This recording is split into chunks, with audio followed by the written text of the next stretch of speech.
আজকে যেভাবে শিশ কাবাব বানাইতেছি, আমাদের টাইম নাই, ইফতারের টাইম হয়ে যাইতেছে, তাই আমরা এরকম করে ওভেনে দিয়ে দিতেছি, পরে কাটি ভাজি করে নিব। কিছু আবার গোল করে বানাইতেছি চিকেন কাবাব। এখন ওভেনের ভিতরে দিয়ে দিবে। টেম্পারেচার কত দিছে? 450। 450 টেম্পারেচার দেওয়া হয়েছে। শেষ পর্যন্ত আমরা দেখাবো। আরো 10 মিনিট হতে হবে। দেন আমাদের কাবাব রেডি।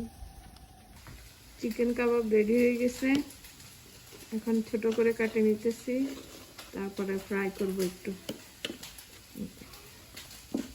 তারপর অনিয়ন এগুলো একটু ফ্রাই করে তারপরে কাবাবগুলো দিব। শিশ কাবাব বানাই ফেলছি, আপনারা চাইলে এরকম করে বানাতে পারবেন।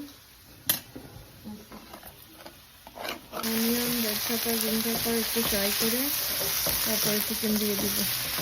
চিকেন শিশ কাবাব দিয়ে দিতেছি।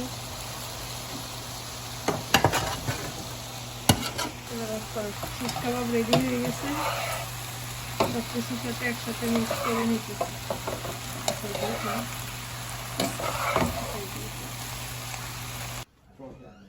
রেডি।